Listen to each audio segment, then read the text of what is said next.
So hello friends, कैसे हैं आप लोग। आई होप आप सभी अच्छे होंगे और अभी पढ़ाई कर रहे होंगे अपनी। आज हम लोग शुरू करने वाले हमारे क्लास 11th इंग्लिश का chapter first, the portrait of lady. इस चैप्टर के राइटर हैं खुशवंत सिंह। वो इस चैप्टर में उनके और उनकी दादी के बीच की बॉन्डिंग के बारे में बताते हैं। स्टार्टिंग में वो इस चैप्टर में बताते हैं, उनके ग्रैंडफादर का डिस्क्रिप्शन दिया हो थोड़ा सा, और उसके बाद जो उनकी दादी उनका डिस्क्रिप्शन है कि कैसी थी, कैसे कपड़े पहनती थी, उनका स्वभाव कैसा था वो बता रखा है। और उसके बाद उन्होंने बताया कि उनकी और उनकी ग्रैंड मदर की जो लाइफ है वो एक विलेज में कैसी थी, देन उसके बाद उनकी जो लाइफ है वो एक सिटी में कैसी थी। और अब इस कि वो बताते हैं कि उनकी जो ग्रैंड मदर वो बाकी सब की ग्रैंड मदर के जैसी ही हैं, और वो बहुत ही बूढ़ी औरत हैं, उनके चेहरे पे झुर्रियाँ पड़ रखी हैं। बहुत ही सुंदर हुआ करती थी। उस टाइम पे उनके एक हस्बैंड भी हुआ करते थे जो कि अब नहीं है।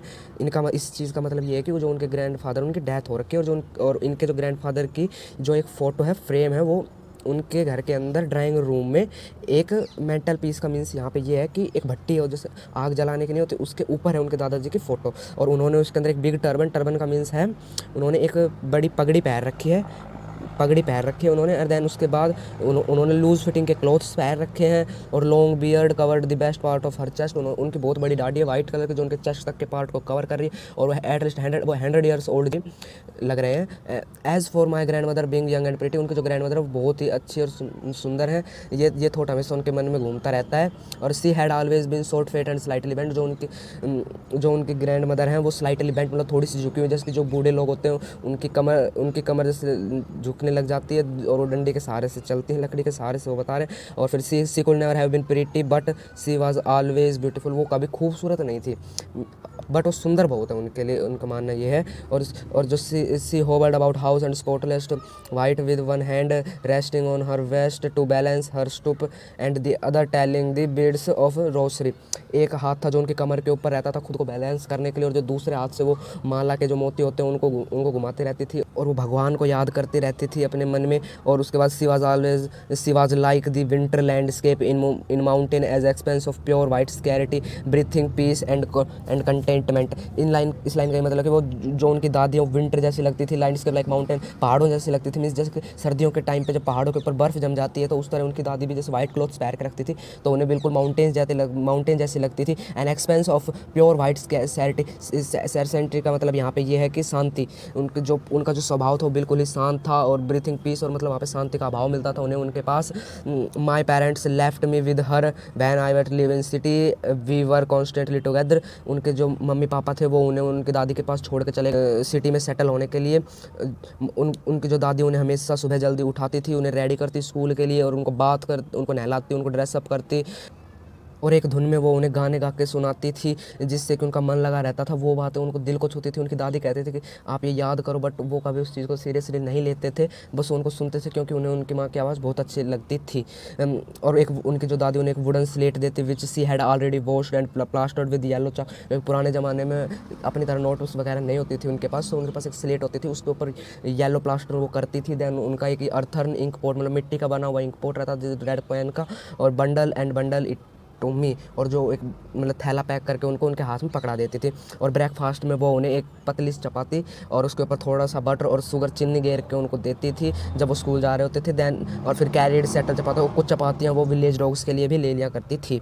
और जो उनकी ग्रैंड मदर है वो उनके साथ इसलिए जाती थी क्योंकि जो उनका स्कूल था वो टेम्पल से बिल्कुल अटैच था, और जो प्रिस्ट है वो उन्हें सुबह सुबह प्रेयर सुनाता और उन्हें अल्फ़ाबेट याद करवाता, और सारे बच्चे बरांडे के अंदर बैठे रहते थे कॉर्नर्स में, और सारे एक साथ गाते रहते, जैसे A for apple, B for ball, 2 2 ज़ा 4, 2 3 ज़ा 6, ऐसे सारे वहाँ पे गाते रहते सारे बच्चे एक ही धुन में। और जो उनकी ग्रैंड मदर है वो अंदर बैठी रहती, स्क्रिप्चर्स पढ़ती थी, और जब उन दोनों का काम ख़त्म हो जाता वो अपनी जैसे पूजा पाठ कर लेती थी उनकी दादी, और उनका पढ़ने का हो जाता। जब स्कूल से जब वो कम घर वापस आ रहे होते, जो विलेज डॉग्स हैं वो उन्हें मिलते ऑन द टेम्पल डोर पे वो उन्हें मिलते, और उसके बाद वो उन्हें चपातीज़ खिलाते, और वो उनके साथ ही चलते रहते उनके घर तक। और जब उनके parents when their parents are settled in village, जब उनके पेरेंट्स सेटल हो गए सिटी में तो उन्होंने उनको भी अपने साथ वहाँ पे बुला लिया। ये उनकी लाइफ का एक बहुत बड़ा टर्निंग पॉइंट था, क्योंकि आज से पहले कभी वो अलग नहीं हुए थे, अपने हमेशा साथ रहते थे।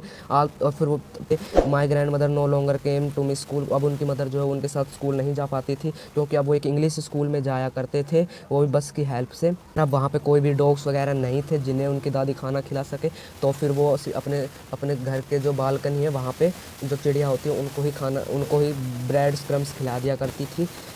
और ये उनका एक बहुत ही खुशी भरा टाइम रहा करता था पूरे दिन।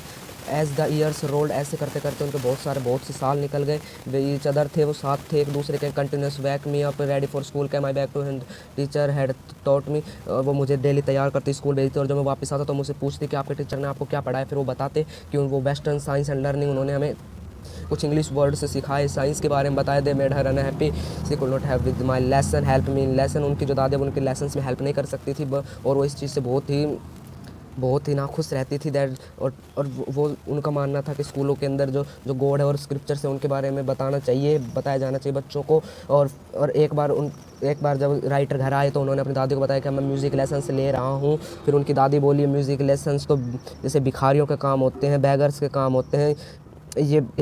सी had nothing her silence meet disapproval. उनकी साइलेंस सब कुछ बता रही थी कि उनको ये चीज़ अच्छी नहीं लगती है। Who I went up to when I went up to university I was given are room of my own. तब वो यूनिवर्सिटी में हो गए तो उन्हें खुद का रूम मिल गया था। कॉमन लिंक ऑफ फ्रेंड्स बहुत स्नैप, जो उनकी फ्रेंडशिप है वो बिल्कुल स्नैप हो चुकी थी। और जो उनकी माँ है उन्होंने अलोननेस को एक्सेप्ट कर लिया था। और while she set in veranda breaking rivers to the little birds. और तब वो बरांडा में बैठ के जो चिड़िया होती हैं उनको फूड खिलाती, तो उनके लिए यही एक बहुत ही अच्छा वक्त पल रहता था पूरे दिन भर में। वो उनको फिर खाना खिलाती वहाँ पे चिड़िया को, और फिर उसके बाद फिर लेग्स कुछ उनके पैरों के पास आके बैठ जाती, कुछ उनके कंधों पे आके बैठ जाती थी, और कुछ तो उनके सिर पे भी आके बैठ जाती थी। सी स्माइल, वो बहुत खुश होती थी इस चीज़ से। और ये उनका हैप्पीएस्ट हाफ आवर होता था उनके पूरे दिन भर में, उनके लिए सबसे बेस्ट टाइम होता था ये। When I decided to go abroad study further study, I was sure my grandmother would be upset. तब वो अब्रोड स्टडी के लिए जाने लग रहे थे, फर्दर स्टडीज़ के लिए जब वो अब्रोड जा रहे थे तो उन्हें पता था कि उनके ग्रैंड मदर बहुत ही नाखुश होंगे इस बात से। फॉर 5 ईयर्स उन्हें 5 सालों के लिए जाना था।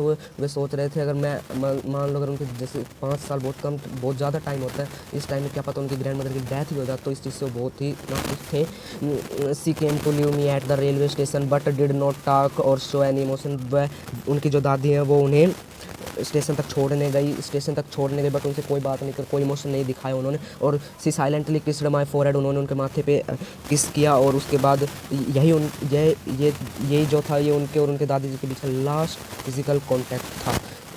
और after 5 years I came back home and was met by her at the station. 5 साल बाद जब वो वापस आई, मैं बहुत खुश हुई अपनी दादी को देख के स्टेशन पे। उनको स्टेशन पे लेने आई थी, उनकी दादी ने उन्हें अपने हाथों में जकड़ लिया, मतलब कोलैप्स्ड, मतलब हाथों में जकड़ लिया। और उसके बाद everyone first on my arrival her happiest moment, ये उनके लिए बहुत ही खुशी भरा दिन था। Were with her sparrows home she feed longer and with friends वो उन्हें खाना खिला रही थी चिड़ियाओं को in the evening.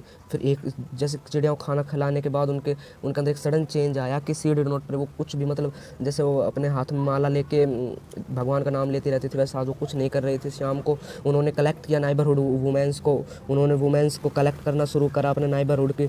For several she thumped the सागा skins of the depleted drum and the sang the homecoming of the warrior. उन्होंने एक पुराना सा ड्रम ले लिया और फिर वो गाना गाने लगे, होम कमिंग वॉरियर वाला, मतलब जैसे कोई योद्धा लड़ाई लड़के आया हो उस जैसे वो गाने गाने लगी। हमने उन्हें रोकने की कोशिश करी। Then the first since I had know her that she did not pray. मैंने पहली बार देखा था उन्हें ऐसा कि वो कुछ भी प्रेयर नहीं कर रही थी। On the next morning she taken ill, अगले सुबह वो बहुत बीमार हो गई, उनको थोड़ा बहुत बुखार हो गया। एंड से हमने जब डॉक्टर को बुलाया तो उन्होंने कहा कि अब ये ठीक है, पर उनकी ग्रैंड मदर डिफरेंटली कुछ और बोली। सी told that my and was near, उनका एंड जो है वो बहुत नियर आ चुका है। सिंस ओनली ऑफ ईयर्स, उनके पास कुछ ही घंटों का टाइम बचा हुआ है। Last chapter of his life, उनके लाइफ का लास्ट चैप्टर है ये। तो फिर उन्होंने बिना कुछ टाइम गवाए वो प्रे करने लगी, मतलब भगवान का नाम लेने लगी। We protested but ignore our protest, हमने उनसे कहा कि प्लीज़ आप ऐसा मत कहिए, बट वो हमारी बात को नहीं मानी। और फिर वो अपने आराम से अपने बेड के ऊपर प्रे करने लगी। और फिर एट सम टाइम कुछ टाइम बाद जो उनका peaceful palace spread and the face we know that she was dead. उनके होठों का हिलना बंद हो गया, उनके हाथ से माला गिर गई, तो हम समझ गए कि अब वो उनकी डेथ हो चुकी है। We lifted her off on bed, हमने उनको बेड से उठाया। देन क्रूड उनको स्ट्रक्चर पर लेटाया। टू टेक हर टू सेमेटेड, यहाँ पर सेमेटेड का मतलब है फनरल, अंतिम संस्कार के लिए हमने उन्हें उठाया और उन्हें लेके जाने लगे। फिर the sun was setting down, जो सन था वो डूब रहा था और रूम के अंदर बरामदे के अंदर हल्की हल्की धूप आ रही थी। वहीं पे सारी चिड़िया जो जिन चिड़ियाओं को खाना खिलाती थी स्पैरोज़ को, वो वहाँ पे आके बैठ गई। सी ब्रोक और जो उनकी फिर जब उनकी मदर हैं जो कुशवंत सिंह है, उनकी मदर ने चिड़ियाओं को ब्रेड क्रम्स डाले, ब्रेड के टुकड़े डाले, बट उन्होंने ब्रेड के टुकड़े नहीं खाए, वो बिल्कुल साइलेंटली आके वहाँ पे बैठ गई। When we carried my grandmother corpse off they flew away quietly next morning the sweeper swept the bread crumbs into the dustbin. तब हम अपनी ग्रैंड मदर को लेके चले गए वहाँ से, तभी वो चिड़िया वहाँ पर आराम से निकल गई। और इसी के साथ चैप्टर का एंड हो जाता है गाइस। इस चैप्टर में जो कुशवंत सिंह है बस वो यही बात बताते हैं, और इस चैप्टर के जो NCERT क्वेश्चंस वो आपको नेक्स्ट वीडियो में मिल जाएंगे, और उसके बाद हम कुछ इंपॉर्टेंट क्वेश्चंस लेके आएंगे इस चैप्टर के। सो बाय बाय गाइस।